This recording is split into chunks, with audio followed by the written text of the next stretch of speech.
she's going to cry now. How utterly pathetic.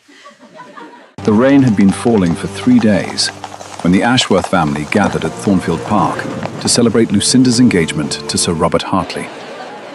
It was not the delicate, romantic sort of rain that poets wrote about, the kind that misted windows and made one long for a fire and a book. This was the relentless grey rain of late October, the kind that soaked through stone and settled into the bones of old houses, the kind that made tempers short and silences longer. Pathetic.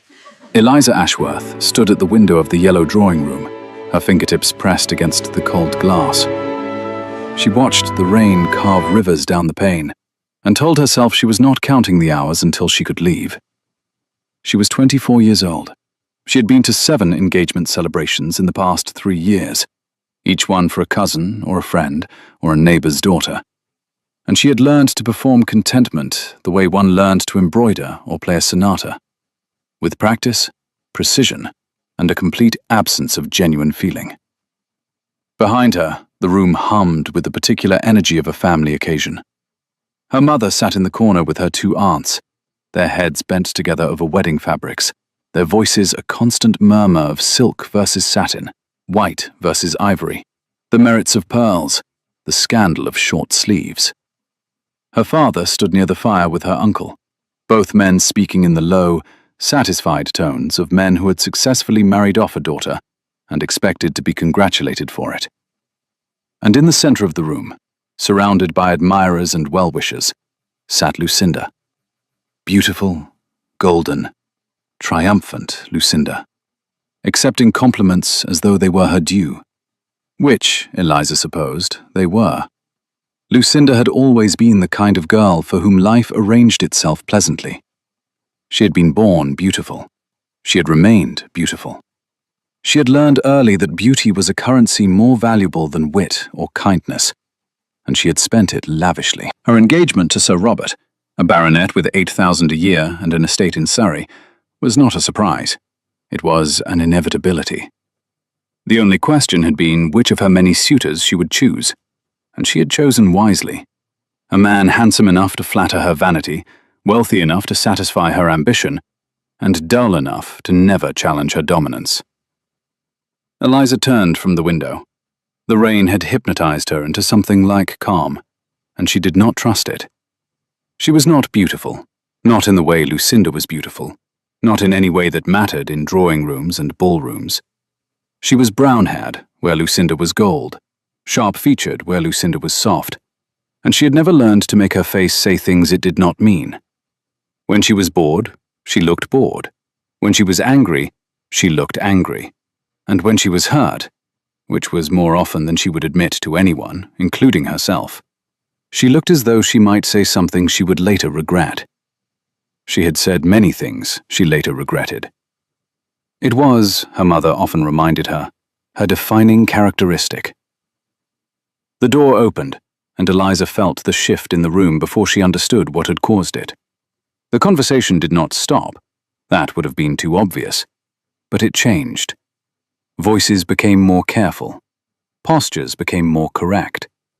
Her mother's hand flew to her hair. Her aunts exchanged a glance that communicated something urgent and unspoken. And then she saw why. The man who entered was tall, taller than any man in the room, with shoulders that seemed to fill the doorway and a face that gave nothing away. He was not handsome in the soft, pleasant way that Sir Robert was handsome. He was handsome in the way that a storm was handsome, or a wolf, or a blade. There was something in the architecture of his face, the sharp jaw, the high cheekbones, the eyes the color of winter slate, that made one want to look away and look closer at the same time. He wore black, which should have been unremarkable, but on him it seemed like a statement, a warning. Eliza knew who he was before her uncle spoke his name. Everyone in England knew who he was. "Your Grace," her uncle said, crossing the room with the kind of eager deference that made Eliza's teeth ache. "We are honored. We had not expected, that is, when we sent the invitation, we never imagined you would actually accept." The Duke of Ashworth, for that was who he was, Marcus Blackwood, The 6th Duke of Ashworth, distant cousin to the family and the most powerful man any of them had ever stood in the same room with, did not smile. His voice was low and cool, the kind of voice that did not need to be raised to command attention. I found myself in the area, and I confess I was curious. Curious, Your Grace, to meet the young lady who has captured Sir Robert's heart. He said it without inflection, as though heart were a word he had read in a book but never used in conversation. His gaze moved across the room, passing over Eliza's mother, her aunts, the cluster of admirers, and landed on Lucinda. Miss Ashworth, I presume. Lucinda rose from her chair like a flower turning toward the sun. She was wearing rose silk, and she had never looked more beautiful, and she knew it. Your Grace, she said, dropping into a curtsy so perfect it might have been rehearsed. You honor us with your presence. Do I? The Duke's expression did not change. How fortunate. There was a ripple of uncertain laughter. No one was quite sure if he had made a joke. No one was quite sure of anything about him, Eliza realized. He was the kind of man who kept people off balance deliberately, who wielded his silence like other men wielded swords. She had heard the stories. Everyone had heard the stories. The Duke who had inherited his title at 22 when his father died in a hunting accident. The Duke who had been engaged once, years ago, to a woman who had died before the wedding. Some said of illness, some said of heartbreak, some said of something darker that no one would name. The Duke who had not smiled in public in 6 years. The Duke who had turned down every eligible woman in England and seemed determined to let his title die with him. He was standing less than 10 feet from her now, and she could see the lines around his eyes, the tension in his jaw, the way his hands, large, capable hands, remained perfectly still at his sides. He was not relaxed. He was controlled. There was a difference, and Eliza had spent enough time controlling her own impulses to recognize it in someone else. Allow me to introduce my family, her uncle was saying, gesturing toward the various clusters of relatives. My wife, Mrs. Ashworth, my sisters, Mrs. Pemberton and Mrs. Crane, my brother-in-law, Mr. Crane, and, of course, my niece. Eliza, her mother interrupted, appearing at her elbow with the particular smile she wore when she was about to say something she hoped would be ignored. My daughter, Miss Eliza Ashworth. She is plain, Lucinda said, and laughed. The word hung in the air like a gunshot. Eliza felt her face go hot and then cold. She had heard worse from Lucinda, much worse, but never in company, never in front of a stranger, never with that bright, careless cruelty that made it sound like a simple observation rather than a weapon. Lucinda, her aunt murmured, but it was too soft to be a reprimand. What? Lucinda's eyes were wide, innocent. I only meant, she knows I love her dearly, don't you, Eliza? But we must be honest. She's had 3 seasons and still no match. At some point, one must accept that perhaps marriage is simply not... Not what? The Duke's voice cut through Lucinda's like ice through silk. Lucinda blinked. I beg your pardon? Not what, Miss Ashworth? Not in her future, not in her nature, not in her stars. He had not moved, had not raised his voice, but something in the room had shifted. The temperature had dropped. The air had changed. I find I am curious what wisdom you are about to impart about your cousin's prospects. Please, continue. Lucinda's smile faltered. I only meant... Yes, you only meant. The Duke's gaze moved, slowly and deliberately, from Lucinda to Eliza. She felt it land on her like a physical weight, like a hand pressed against her chest. Miss Ashworth. Eliza did not know if he was addressing her or Lucinda. She did not know if she was supposed to speak or curtsy or flee. The other Miss Ashworth, he clarified. And now she was certain he was looking at her, only at her. I believe we have not been properly introduced. We have not, she heard herself say. Her voice sounded strange to her own ears. Steadier than she felt, calmer than she had any right to be. "But I suspect you already knew that, Your Grace." Something flickered in his eyes. It might have been surprise. It might have been interest. It disappeared before she could name it. "I did," he said. "I wished to hear you speak for yourself. I find that people reveal a great deal in how they respond to rudeness." The room had gone silent. Eliza could feel her mother's horror radiating from 3 feet away. She could feel Lucinda's fury, coiled and ready to strike. She could feel the weight of every eye in the room, waiting to see what she would do. She lifted her chin. "And what have I revealed, Your Grace?"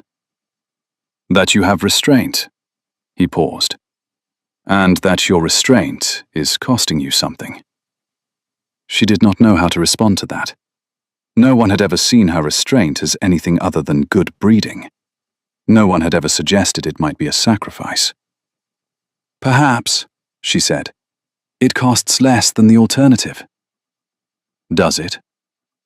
His voice was soft now, almost gentle, and somehow that was worse than the coldness. "I wonder." He turned back to the room, and the spell broke. Conversation resumed. Her mother appeared at her elbow, hissing something about manners and impressions and the importance of not antagonizing dukes. Her uncle was steering his grace toward the refreshments, talking too loudly about the weather and the roads and the excellence of the local hunting. Lucinda had recovered her smile and was laughing at something Sir Robert said, though her eyes kept darting toward Eliza with something that looked like fury and fear combined. Eliza stood very still and tried to remember how to breathe.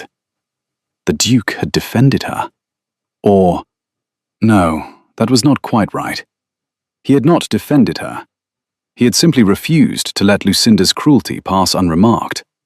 He had forced her to see what she had done, and he had done it so quietly, so precisely, that Lucinda had been humiliated without any words being raised against her. It was, Eliza thought, the most elegant piece of violence she had ever witnessed. And when the Duke glanced back at her from across the room, just once, just briefly, his grey eyes finding hers with an accuracy that should not have been possible in a crowded drawing room, she understood something that she did not yet have words for. He had heard everything. He had understood everything. And he had not looked away. That night, Eliza dreamed of storms. She woke before dawn to a house still sleeping and a rain that had finally stopped. The silence felt strange after 3 days of constant drumming, expectant somehow, as though the world were holding its breath. She dressed without ringing for a maid, choosing the oldest of her mourning gowns, the brown wool that made her mother wince and Lucinda laugh. She did not care. The gown was warm and comfortable and asked nothing of her. And today, of all days, she wanted to be asked for nothing. The halls of Thornfield Park were quiet as she made her way downstairs. The house belonged to her uncle, and it was grand in the way that new money was always grand. Everything polished and perfect, and slightly too much. The carpets were too thick. The paintings were too large. The chandeliers dripped crystals like frozen tears. It was a house designed to impress, and Eliza had always found it exhausting. She slipped through the morning room and out the French doors into the garden. The rain had left the world washed clean. The grass was heavy with water, soaking through her half-boots in seconds, and the roses drooped under the weight of droplets that clung to their petals like tiny jewels. The air smelled of wet earth and dying leaves, and something else, something sharp and cold that spoke of winter coming. She walked without destination, following the gravel paths between the hedgerows, letting her mind empty of everything except the rhythm of her feet and the whisper of the wind in the bare branches above her. She had learned this trick years ago, how to walk herself into a kind of blankness, how to leave her thoughts behind, like a coat she could pick up later. It was the only way she survived these family gatherings, the only way she survived Lucinda. She rounded a corner and stopped. He was standing at the end of the path, near the old stone sundial, and he was watching her. The Duke of Ashworth looked different in the morning light. Less like a storm, perhaps. More like the aftermath of one. The still, grey air that follows thunder. He was not wearing a coat, only a dark waistcoat over a white shirt, and his hair was damp, as though he too had been walking in the wet garden. He looked younger than he had last night, more human, and also, somehow, more dangerous. Miss Ashworth. He did not sound surprised to see her. He did not sound anything at all. Your Grace? She considered turning back, retreating to the house, finding some excuse to avoid whatever this was. But her feet did not move. Her feet seemed to have decided without consulting her that she was staying. You are awake early? I do not sleep well in strange houses. He paused. I do not sleep well in familiar ones either, but strange ones are worse. It was more than she had expected him to say, more than she had expected him to admit. She filed it away like a card in a hand she did not yet know how to play. Nor do I, she said.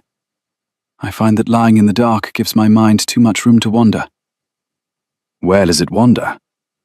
The question was simple, but the way he asked it, direct, unhedged, as though he actually wanted to know the answer, made her hesitate.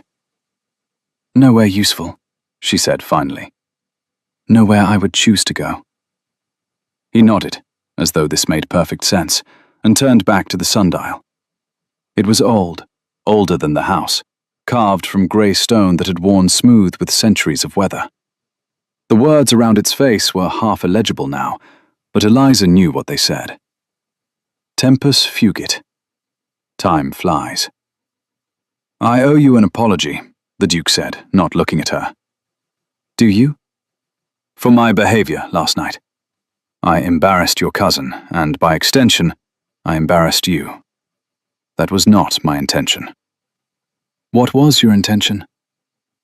He was quiet for a moment. When he spoke again, his voice was different, lower, rougher, as though the words were being pulled from somewhere deep.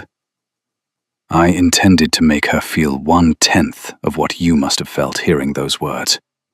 1/10 of what she has probably made you feel 1,000 times before.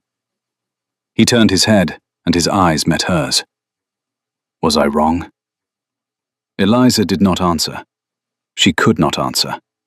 She was too busy trying to understand how this man, this stranger, this duke, this person she had met for the first time less than 12 hours ago, could see so clearly what her own family refused to acknowledge. I have known women like your cousin, he continued, when she did not speak. I have been hurt by women like your cousin. I recognize cruelty when I see it, even when it wears a pretty face and a rose silk gown. His jaw tightened. Especially then. The woman you were engaged to, Eliza heard herself say. Was she? Yes. The word was clipped, final, a door closing. She should not press. She knew she should not press. Every rule of propriety and common sense and basic self-preservation told her to change the subject, to offer a polite condolence, to find some way to retreat to safer ground. But she had never been good at retreat. What happened to her? The silence stretched between them like a held breath. She watched his profile, the line of his jaw, the way his hands, those large, still hands, tightened at his sides. She died, he said, 3 weeks before our wedding. The doctors called it a fever. Her maid called it a broken heart. I called it. He stopped, swallowed. I called it many things. None of them fit. I'm sorry. Are you? He turned to face her fully, and there was something in his expression that she could not read, something that looked almost like hunger. You did not know her. You do not know me. Why should you be sorry? Because you are standing in a wet garden at dawn, telling a stranger about the worst thing that ever happened to you. Eliza's voice was steady, though her heart was not. And because I know what it is to carry something that heavy alone. He stared at her. She could not tell if she had offended him, or moved him, or simply confused him. His face gave nothing away.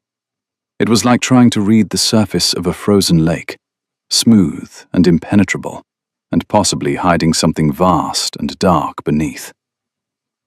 "What do you carry, Miss Ashworth?" The question landed like a stone in still water. "The knowledge that I will never be what my family wants me to be." She had not planned to say it. She had not planned to say anything at all. But the words came out anyway, true and raw and impossible to take back. "The knowledge that I have tried. I've tried so hard for so many years to be smaller, quieter, more palatable. And it has never been enough. It will never be enough. Because what they want is not a better version of me. What they want is someone else entirely." The Duke said nothing. He simply looked at her, and something in his gaze, some quality of attention, of recognition, made her feel as though she had been seen for the first time in her life. "Someone like your cousin," he said. "Yes. Someone beautiful and charming and empty. Yes. Someone who would never stand in a wet garden in a brown wool dress, speaking truth to a man she barely knows." Eliza felt something shift in her chest. "I am not sure if that is a compliment, Your Grace." "Nor am I." His voice was soft. "But I think it might be." They stood there in the silence of the grey morning, two strangers who had somehow become something else, without either of them intending it. The sundial cast no shadow. The clouds were too thick for that. But Eliza felt time passing anyway, felt it sliding through her fingers like water, like sand, like all the moments she had wasted trying to be someone she was not. "I should go back," she said finally. "My mother will notice I am missing." "Will she?" The question was not cruel. It was simply honest. And the honesty of it hurt more than any of Lucinda's barbs. "Perhaps not," Eliza admitted. "But the servants will, and they will tell her, and then there will be questions I do not wish to answer." The Duke nodded. "Questions about why you were alone in the garden with me?" "Yes." "Would it help if I told you I intend no harm?" "It would help," she said, "if I believed that you knew what you intended at all." Something changed in his face. A crack in the ice. A glimpse of the water beneath. "You are extraordinarily perceptive, Miss Ashworth." "I have had practice. When no one wishes to speak to you, you learn to watch, you learn to listen. You learn to read the things people try to hide."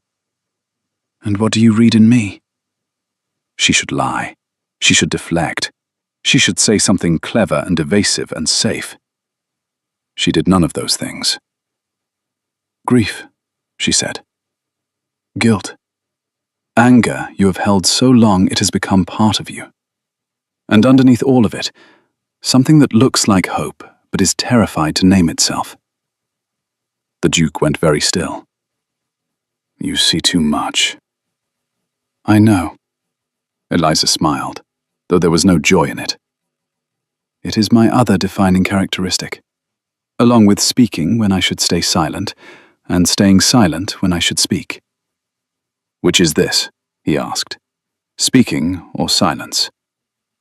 She considered the question, considered the man, considered the strange gravity that seemed to pull her toward him, despite every sensible thought in her head. "I do not know," she said. "I suppose we will find out." And then she turned and walked back toward the house, feeling his eyes on her the entire way. The celebration dinner that night was exactly as terrible as Eliza had expected. The table was too long, the candles too bright, the conversation too loud.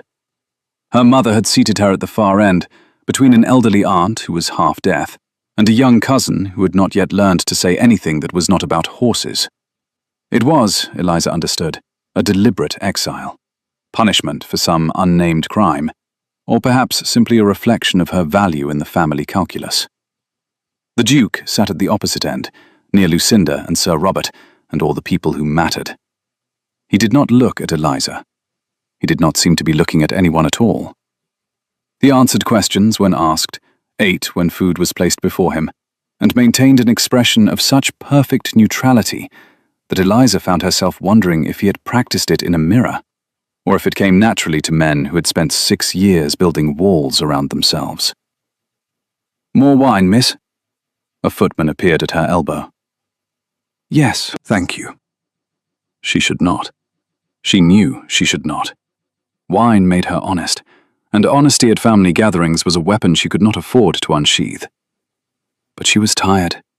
Tired of watching Lucinda shine, tired of being invisible, tired of pretending that none of it hurt. She drank the wine and tried to listen to her cousin explain the difference between a trot and a canter. Across the table, Lucinda was laughing at something Sir Robert had said, her golden head thrown back, her white throat catching the candlelight. She was wearing pale blue tonight, the color of a winter sky, the color of innocence, and she looked like something from a painting. Something too perfect to be real, something that would shatter if you touched it.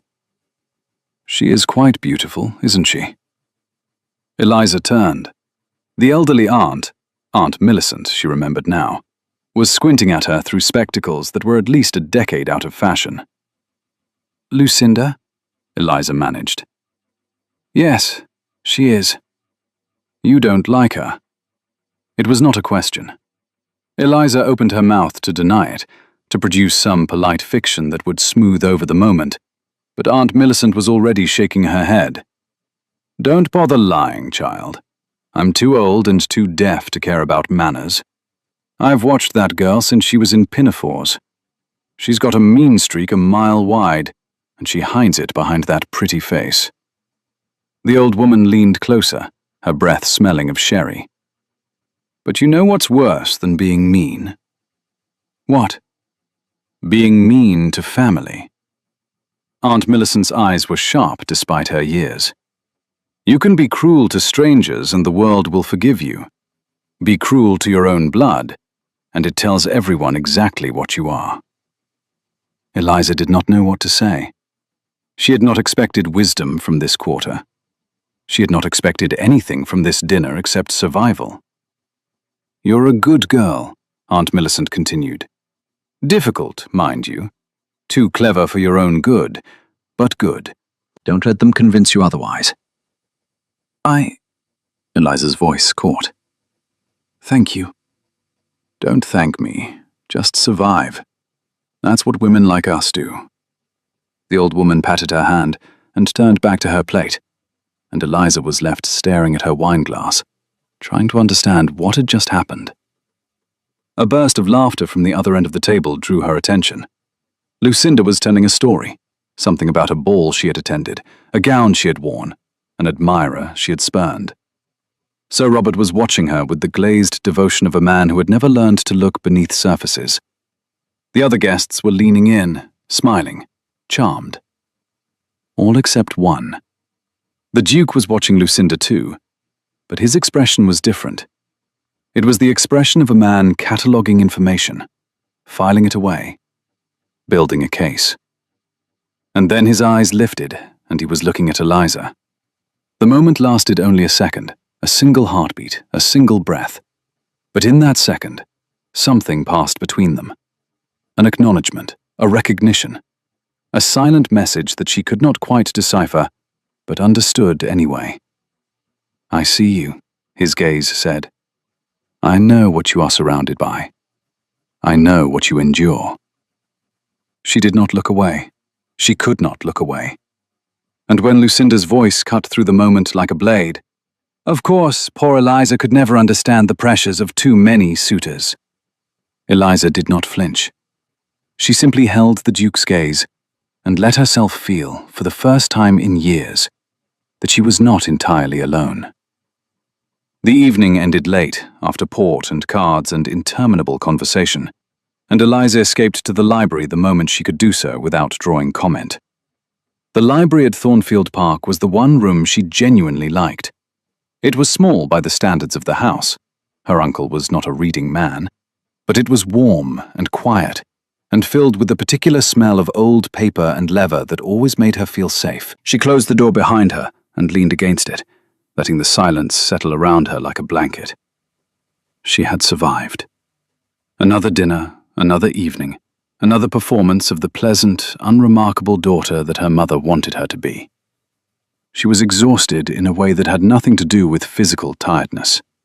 It was the exhaustion of constant translation, of filtering every thought through the question of whether it would cause offense, of being someone other than herself for hours at a time. She crossed to the window and looked out at the dark garden. The moon was rising, painting the wet grass silver, and somewhere in the distance an owl called. A lonely sound, beautiful and sad. You should not be here alone. She did not startle. Perhaps she had been expecting him. Perhaps she had hoped. The Duke stood in the doorway, silhouetted against the light from the hall. He had removed his coat, loosened his cravat, and in the dimness he looked less like a duke and more like a man. A tired man. A lonely man. A man who had also spent the evening pretending to be someone he was not. "Nor should you," she said. "If anyone sees us, they will not." He stepped into the room and closed the door behind him. "Your mother and aunts have retired. The gentlemen are still at cards. The servants are in the kitchen, celebrating with the last of the wine." He paused. "I checked." "You checked?"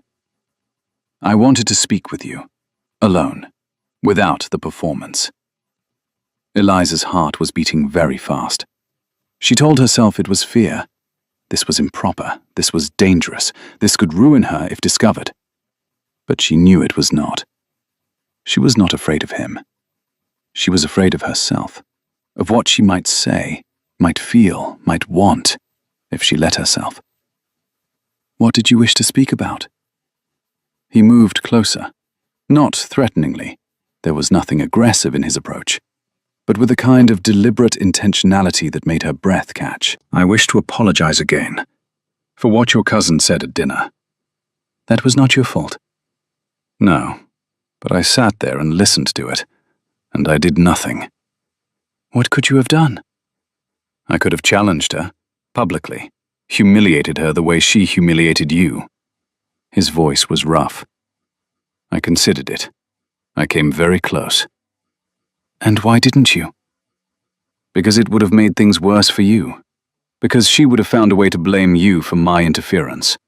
Because I have learned, painfully, that sometimes the best protection is invisibility." He stopped, less than 3 feet from where she stood. "And because you did not want me to." Eliza frowned. "How did you know that?" "Your face. When she spoke, you went very still.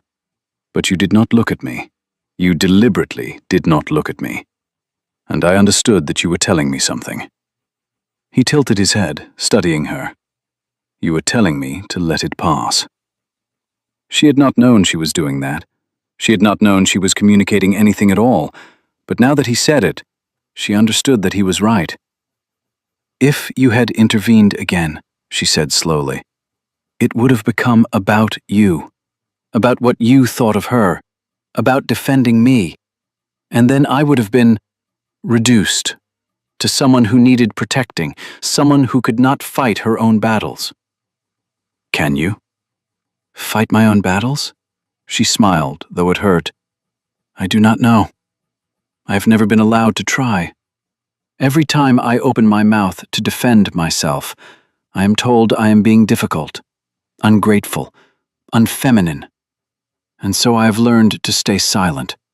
And my silence is praised as virtue, and all the while the things I want to say are rotting inside me." The Duke said nothing for a long moment. When he spoke, his voice was different, softer, more raw. "My fiancée," he said. "The woman who died. Her name was Charlotte." Eliza went still. "She was beautiful, charming, everything a duchess should be. Everyone loved her. Everyone said how lucky I was." He paused, and in the moonlight, She saw his jaw clench and release. I did not know. For a very long time, I did not know that she was cruel. Not to me, to others, to servants, to people she considered beneath her. She hid it well. She hid everything well, until she could not. What happened? He stopped, started again. She was unkind to someone who did not deserve it, someone who had no power to fight back. And that person, a girl, a housemaid, barely 16, she died. Not directly. Charlotte did not push her down the stairs or hold a pillow over her face. But she created the conditions. She made the girl's life so unbearable that the girl found her own way out. Eliza felt something cold move through her. I am so sorry. Charlotte did not see it that way. She did not see it at all. When the girl died, Charlotte was annoyed at the inconvenience, at having to find a replacement. His voice was barely audible now. And I realized that I had been in love with someone who did not exist. That the woman I thought I knew was a performance, a mask. And underneath the mask was something I could not love. Something I could barely look at. Did you end the engagement? I tried. He laughed, and it was the most terrible sound she had ever heard. Hollow, broken, full of ghosts. I tried, and she found out, and 3 weeks later she was dead. The doctors said fever. Her maid said heartbreak. I say. He stopped, breathed. I say she could not bear to be seen, to be truly seen. And so she stopped. Eliza did not know what to do. Every instinct told her to reach for him, to touch his hand, his arm, his face. But she did not know if touch would help or harm. She did not know anything except that this man had just given her a piece of himself that he probably had not given to anyone in years. You blame yourself, she said quietly. Should I not? No. The word came out firmer than she intended. No, you should not. She made her choices. She lived the way she lived, and she died the way she died. And none of that is your fault. I should have seen sooner. I should have known. How? How could you have known? You said yourself she hid it. Eliza took a step closer, closing the distance between them until she could see the shine of tears he was refusing to shed. You loved who you thought she was. That is not a crime. That is just human. He looked at her, and in his eyes she saw something that made her breath catch. It was not gratitude exactly. It was not relief. It was something closer to wonder. The wonder of a man who had expected judgment and received mercy instead. You are remarkable, he said. Do you know that? I am not. Her voice shook. I am awkward and difficult, and I say the wrong thing, and I cannot. You are remarkable, he repeated, and this time there was something fierce in it, something that would not be contradicted. You are honest when honesty costs you everything. You see truth when everyone around you is willfully blind. You carry cruelty with grace and silence when you should be screaming. Perhaps I should scream. Perhaps you should. He reached out, slowly, giving her time to pull away, and his fingers brushed her cheek. The touch was so gentle it hurt. Perhaps we both should. Eliza closed her eyes. She could feel the warmth of him, the nearness of him, the impossibility of him. She could feel all the years of loneliness pressing against her chest, all the words she had swallowed, all the tears she had refused to shed. And she thought that if she did not move away right now, something was going to break, and she did not know if she would survive the breaking. Your Grace, she whispered. We cannot. I know. His hand fell away. I know. But he did not step back. and neither did she. They stood there in the moonlit library, two people who had just discovered each other, two people who had both been alone for far too long, two people who knew, as surely as they knew anything, that whatever was happening between them was not nothing. It was not nothing at all. The next 3 days passed in a fever of looks and silences and conversations that said everything and nothing. They never spoke alone again. There was no opportunity, no safe moment when they could risk being seen. But they did not need words to communicate. A glance across the breakfast table, a brush of hands when passing in the hall, a moment in the garden when Eliza stooped to pick up a fallen book and looked up to find him watching her, with an expression that made her forget her own name. Lucinda noticed. She did not say anything. Not directly. Not yet. But Eliza could see the calculation in her cousin's eyes, the way she tracked the Duke's attention like a hunter tracking prey. Lucinda was not accustomed to being upstaged. She was not accustomed to losing. "You are playing a dangerous game, cousin." Lucinda cornered her in the morning room on the third day, when the other women had stepped out for a turn in the garden. "The Duke is not for you." "I am not playing anything." Eliza kept her voice calm, though her heart was racing. "I barely know the man." "You barely know him, and yet he looks at you as though you are the only person in the room." Lucinda's voice was silky, dangerous. "It is pathetic, really, embarrassing. The way you must throw yourself at any man who shows you the slightest attention." "I have thrown myself at no one." "Haven't you?"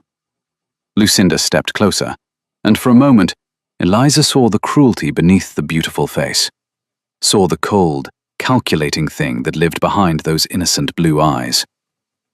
"You forget, cousin. I know what you are. I know you are desperate. I know you are invisible. And I know that the Duke, whatever game he is playing, will never choose someone like you over someone like me."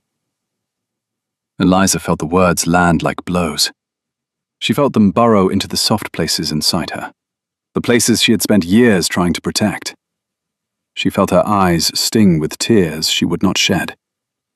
And then she heard a voice from the doorway. "I beg to differ." Lucinda spun around. Her face went white. The Duke of Ashworth stood in the doorway, his expression unreadable, his eyes fixed on Eliza's cousin with a coldness that made the room feel like winter. "Your Grace," Lucinda stammered. "I did not see." "No." He stepped into the room. "You never do. You never see the harm you cause, the pain you inflict, the wounds you leave behind. You never see because you do not care to look." You were only what? Speaking truth, offering guidance, helping your poor, unfortunate cousin understand her place. His voice was quiet, but there was steel beneath it. "I heard what you said, every word, and I find I have something to say in return." Lucinda's mouth opened, closed. She looked like a fish gasping for air. "Miss Eliza Ashworth," the Duke said, not looking away from Lucinda, "is worth 10 of you, 100 of you. She has more grace in her silence than you have in all your performances. She has more courage in her restraint than you have in all your cruelty. And if she would have me—" He stopped. Eliza could not breathe. She could not think.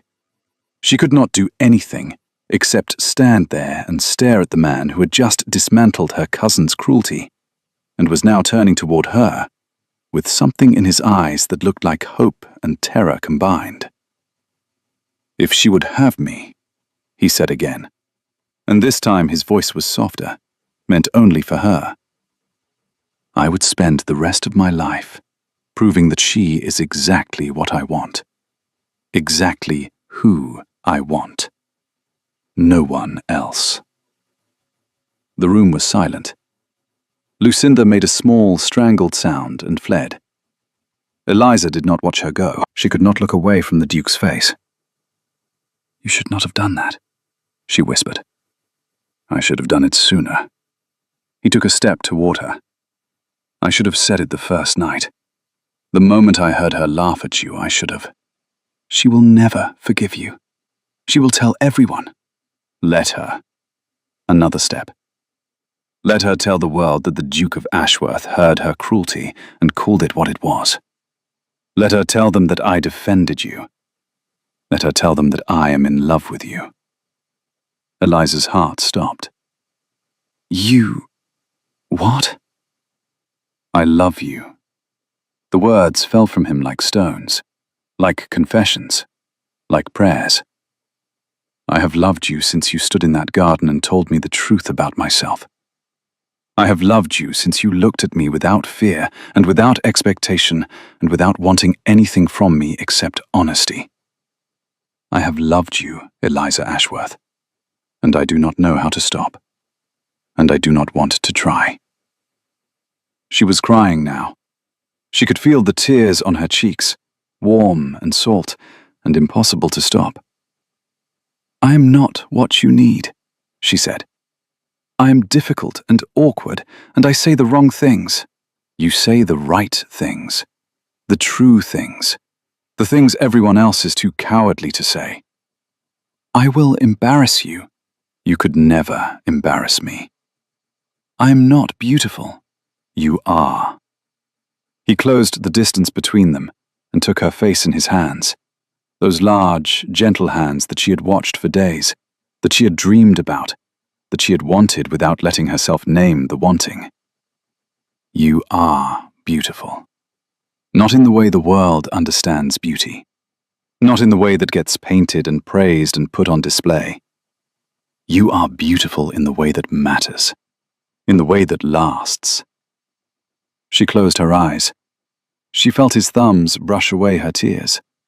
She felt the warmth of him, the nearness of him, the impossible, terrifying reality of him. I do not know how to do this, she whispered. Neither do I. His forehead touched hers. We will learn together.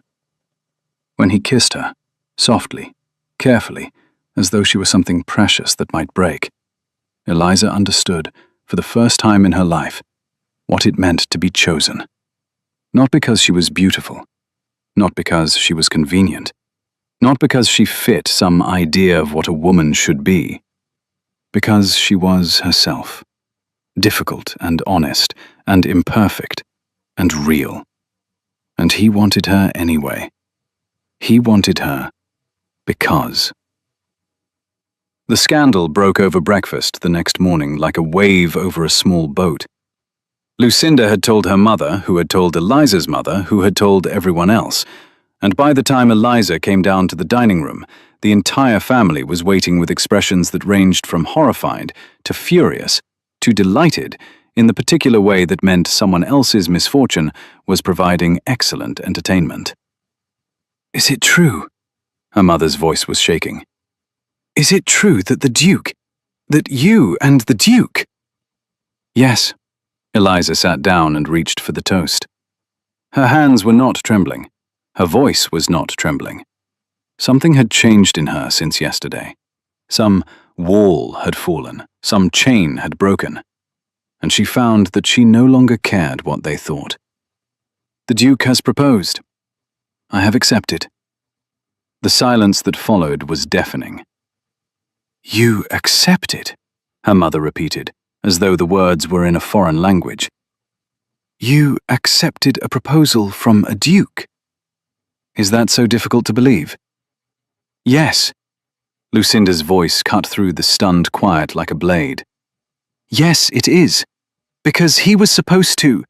Everyone knows he was supposed to. Propose to you?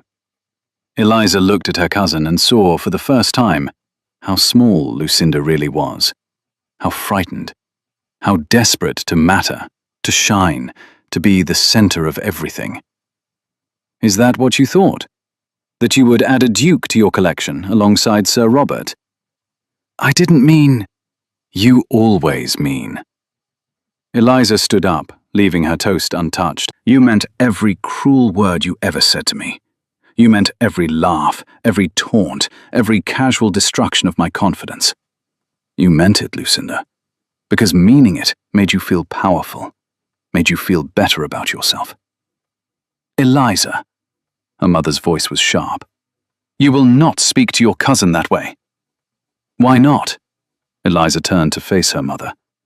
Because it is rude, because it makes people uncomfortable, because good girls stay silent and let themselves be eaten alive, piece by piece, until there is nothing left. Because it is not done. Then perhaps it should be. Eliza felt something expand in her chest, something that had been compressed for years, for decades, something that had been waiting for permission to breathe. Perhaps we should speak about the cruelty we endure. Perhaps we should name it. Perhaps we should stop pretending that silence is the same as strength. She walked out of the dining room without looking back.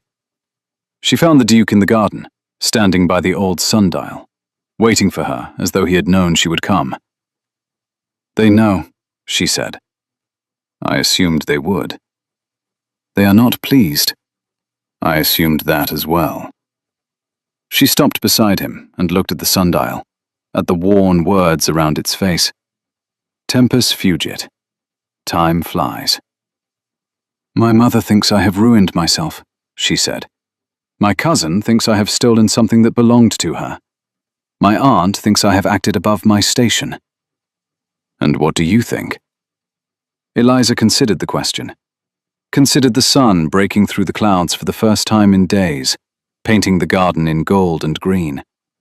Considered the warmth of the man beside her, the steadiness of his presence, the knowledge that whatever came next, she would not face it alone.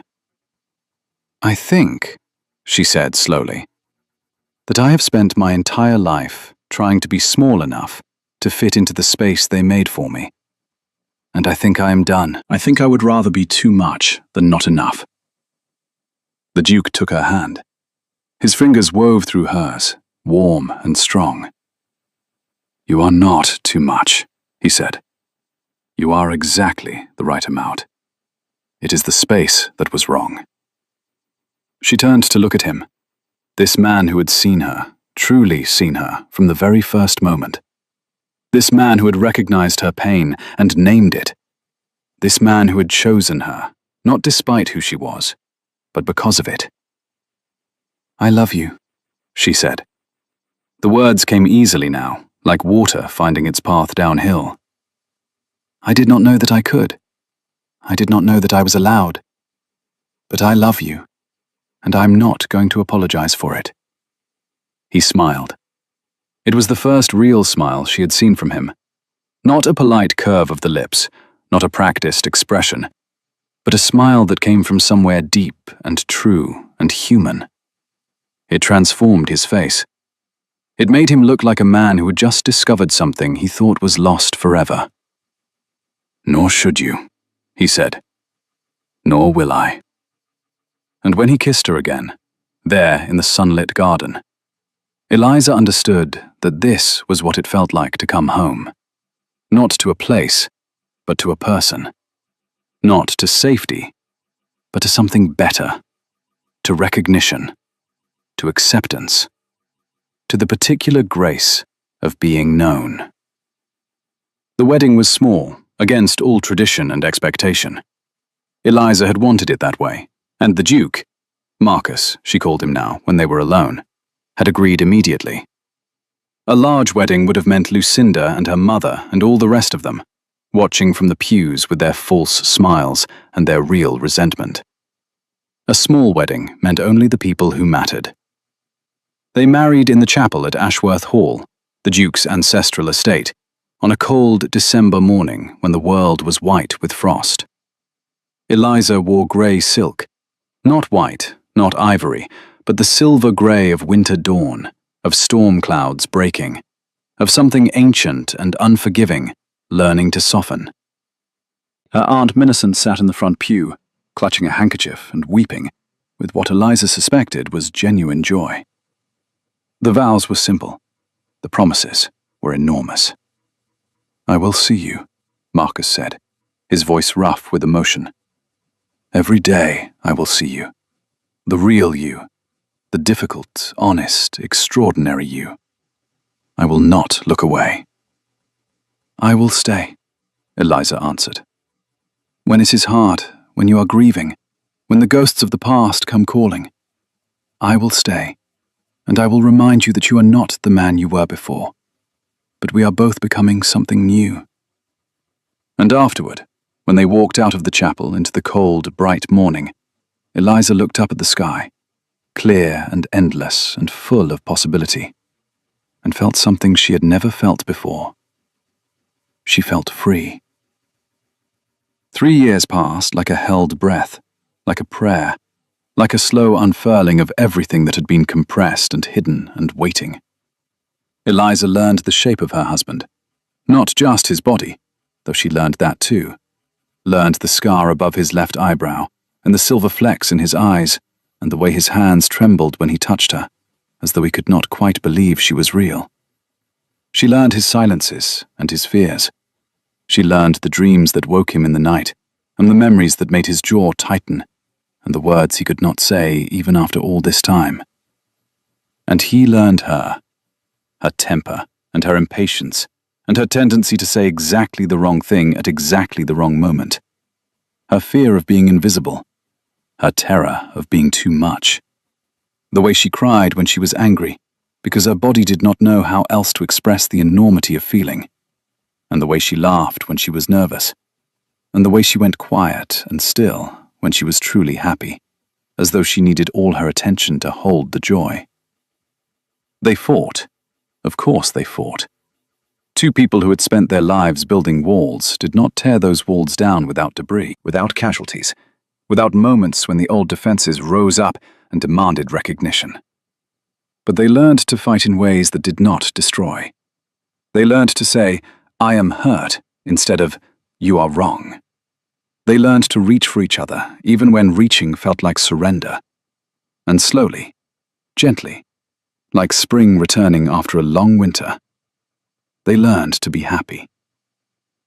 On the morning of their 3rd anniversary, Eliza woke to an empty bed and a note on the pillow. "Come to the garden."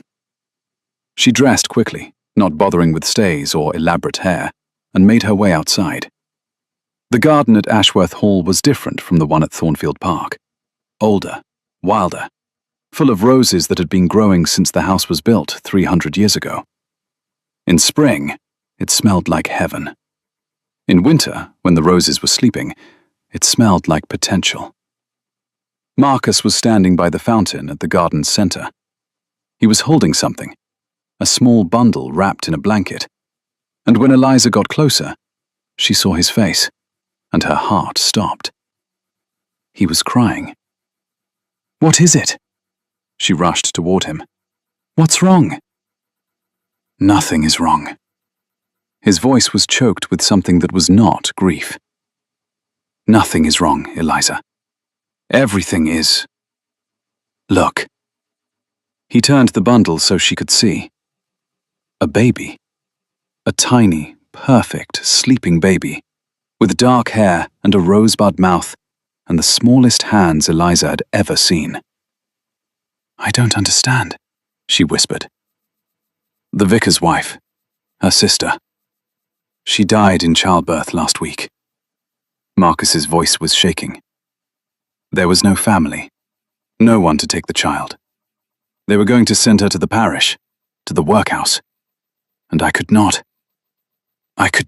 let her. Eliza reached out, and her fingers brushed the baby's cheek. So soft, so impossibly soft. "It's a girl." A girl. Marcus looked at her, and in his eyes she saw everything. The grief he had carried for years, the guilt, the ghosts, and underneath all of it, something new. Something fragile and fierce and full of hope. "Her name is Margaret. The mother wanted her called Margaret. But I thought, if you agree, I thought perhaps we could call her Meg." Eliza could not speak. She could not do anything except stare at the tiny creature in her husband's arms, this unexpected gift, this impossible second chance. "We always said," she managed finally, "that we would find our own way, that we would build something different. We did. This is different." "Yes." She looked at Marcus, at the tears on his face, the hope in his eyes, the way he held the baby as though she were made of glass and gold. "May I hold her?" He placed the child in her arms, and Eliza felt the weight of her, so small, so light, so utterly dependent on the kindness of strangers who were about to become her parents. She looked down at the sleeping face, at the tiny fingers curled against the blanket, and she understood something that she had been trying to understand her whole life. You did not have to be born into a family to belong to one. You did not have to be chosen first to be chosen fully. You did not have to be beautiful in the way the world understood beauty to be worthy of love. You just had to show up. You just had to stay. You just had to let yourself be found. "Hello, Meg," she whispered. "I'm your mother, and this is your father, and we are going to love you so much that you will never, ever doubt your place in the world." The baby stirred, opened her eyes, grey eyes like storm clouds, like steel, like something ancient and unforgiving that was learning to soften. And for a moment, Eliza could have sworn she smiled. 10 years later, on a spring morning when the roses were in full bloom, Eliza sat on the terrace at Ashworth Hall and watched her family. Meg was 9 now, tall and serious, and possessed of an intellect that startled her tutors and delighted her parents. She sat cross-legged on the lawn, reading a book that was probably too advanced for her and would probably give her nightmares, and refusing to come inside despite the grass stains on her dress. Her brother Thomas, born 2 years after Meg's arrival in a labour that nearly killed Eliza and would have killed a lesser woman, was 7 and loud and in love with horses and entirely incapable of sitting still for more than 30 seconds at a time. He was currently chasing the gardener's cat through the rose bushes, shouting something about pirates. And the twins, Eleanor and James, 4 years old and terrible in the way that all 4-year-olds are terrible, were attempting to build a castle out of stones near the fountain, with mixed results and much shrieking. Marcus emerged from the house and came to stand beside her. His hair was grey at the temples now, and there were lines around his eyes that had not been there when they married. But his hands were still steady, and his gaze was still sure, and when he looked at her, she still felt seen. "The Thornfields are arriving this afternoon," he said. "Your mother sent word." Eliza sighed. "All of them?" "All of them." "Including Lucinda?" "Including Lucinda." Eliza looked out at her children, her extraordinary, chaotic, impossible children, and felt a wave of something that was not quite satisfaction and not quite triumph, but somewhere in between. Lucinda had married Sir Robert as planned. The marriage had lasted 3 years before he left her for a widow in Bath, with better conversation and fewer complaints. Lucinda had returned to her mother's house, bitter and beautiful, and unable to understand what had gone wrong. She visited Ashworth Hall once a year at Christmas, and spent the entire time making comments about Eliza's unfashionable gowns and undisciplined children. Eliza had learned, over the years, to find this amusing rather than painful. "Shall I tell them we have a prior engagement?" Marcus asked. "No." Eliza reached for his hand. "No, let them come. Let them see." "See what?" "What they missed." She smiled up at him, this man who had found her when she was lost, who had chosen her when she was certain she was unchosen, who had built this life with her brick by brick and year by year until it was something solid and real and theirs. What they could never understand. Marcus lifted her hand to his lips and kissed her fingers. "And what is that?" "That this." She gestured at the garden, the children, the house that had become a home, the life they had built from ruins and hope and sheer stubborn refusal to give up. This is what matters, not titles or beauty or the opinions of people who never took the time to see you clearly. Just this. Just us. Just love. Thomas came running toward them, covered in dirt and leaves and joy, and flung himself into Marcus's arms with the absolute confidence of a child who has never doubted his welcome. Papa, the cat bit me. Did you deserve it? Only a little. Marcus laughed, that rare, full laugh that Eliza had learned to treasure, and hoisted his son onto his shoulders, and Eliza watched them and felt her heart expand until she thought it might burst. She had been told for so many years that she was not enough, not beautiful enough, not charming enough, not quiet enough, not good enough. She had believed it, sometimes. In the dark hours of the night, in the long years of loneliness, she had believed that there was something fundamentally wrong with her that made her unworthy of love. She had been wrong. Not wrong to feel the pain. The pain was real, and it had shaped her, and she would carry the scars of it always. But wrong to believe that the pain defined her. Wrong to believe that she deserved it. Wrong to believe that there was only one way to be valuable, and she had failed to achieve it. She was not beautiful in the way Lucinda was beautiful. She was not charming in the way society demanded charm. She was difficult and honest, and often too much, and occasionally not enough. And none of that mattered, because the people who loved her for exactly who she was. That was the secret no one had told her. That was the truth she had to discover for herself. You did not have to change to be worthy of love. You just had to find the people who could see you clearly. And sometimes, if you were very lucky, if you were stubborn enough, if you refused to give up, those people found you first. The carriage carrying the Thornfield family arrived at 4 o'clock in the afternoon, just as Eliza had arranged for tea to be served on the terrace. She had learned, over the years, that meeting Lucinda required certain preparations. Excellent tea, comfortable seating, and the presence of at least 2 children to provide distraction. Today she had all 4 children, which was perhaps overkill, but she did not mind. Lucinda emerged from the carriage first, followed by her mother and 2 of Eliza's aunts. She looked older. They all looked older. But she had aged in the way that women who have spent their lives being beautiful sometimes age, with a kind of bewildered resentment, as though time had broken a promise she had never realized was conditional. Eliza. Lucinda's smile did not reach her eyes. It never did. How well you look. As do you. Eliza gestured toward the terrace. Please, come and sit. The children are eager to see you. This was not precisely true. The children had been bribed with extra dessert to be polite, and Meg had extracted a promise that she would not be required to converse with Lucinda for more than 5 minutes. But the fiction served its purpose, and the family settled themselves on the terrace with minimal awkwardness. Tea was poured.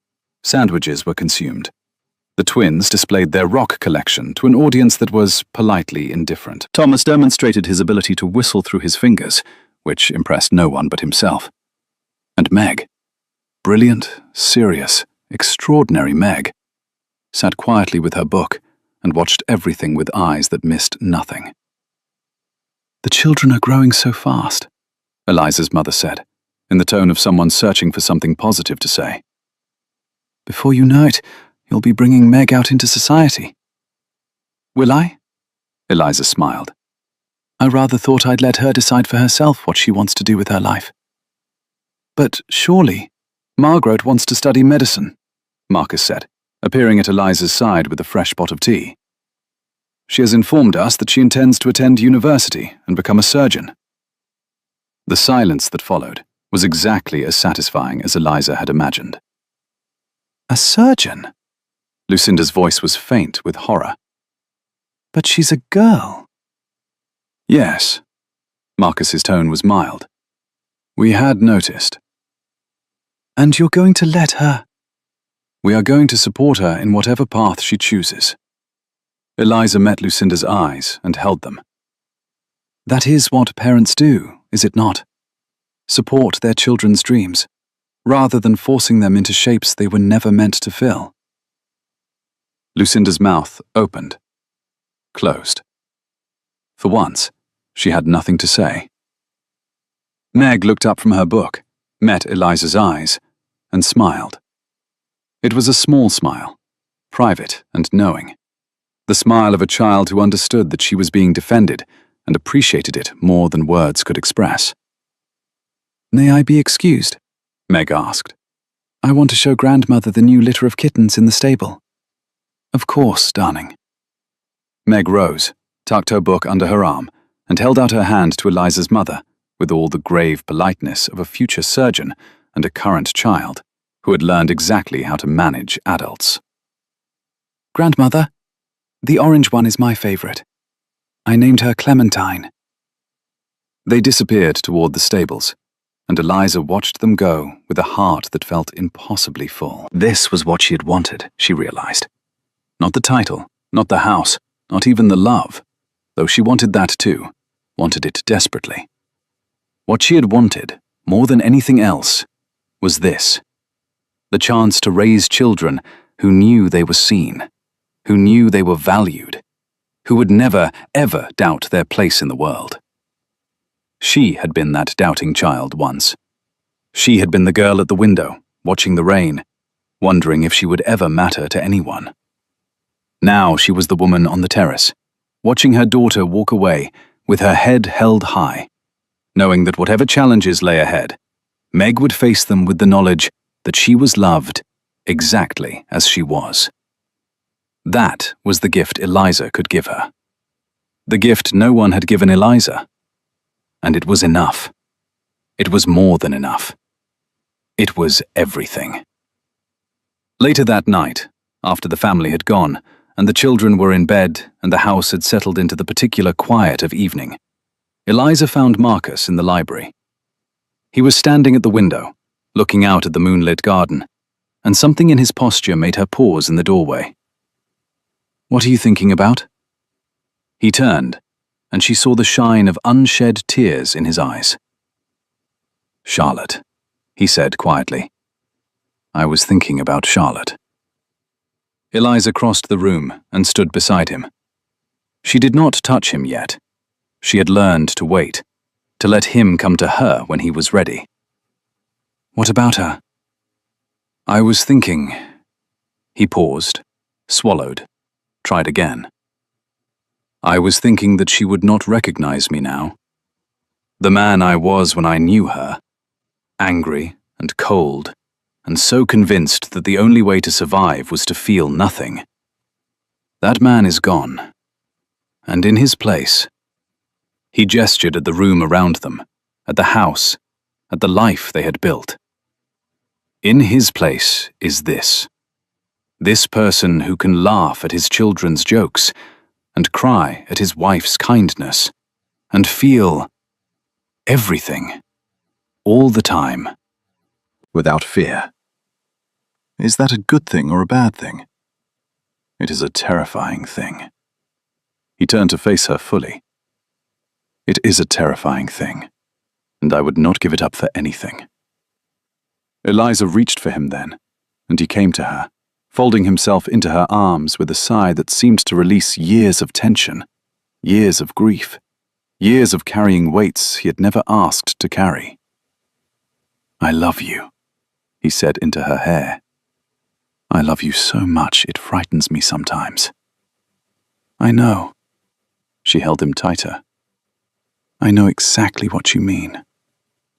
They stood there for a long time, two people who had found each other against all odds, two people who had chosen to be brave when bravery felt impossible, two people who had learned, slowly and painfully and beautifully, that love was not a destination, but a practice, something you did every day, something you chose over and over, even when it was hard, especially when it was hard.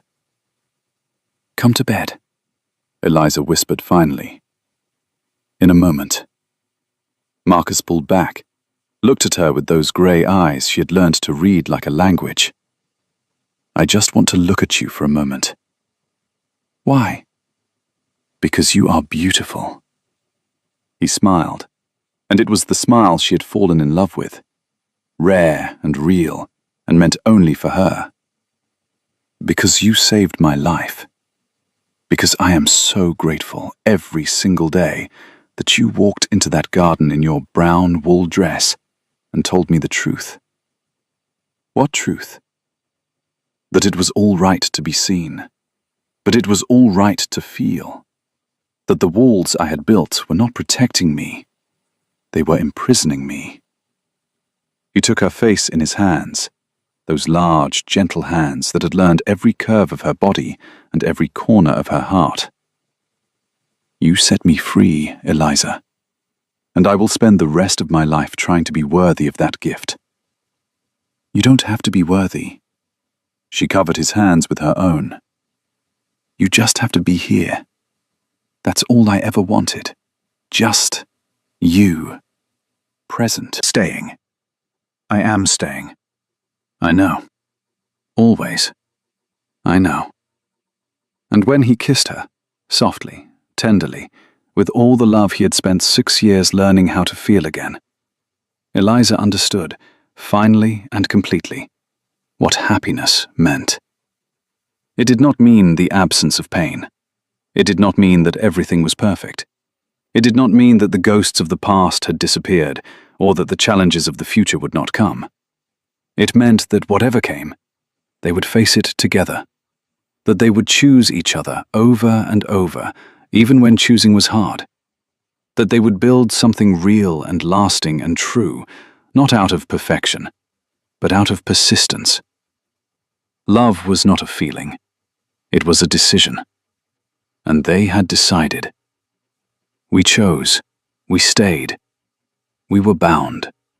Not by obligation, not by expectation, not by the narrow definitions of what a family should be.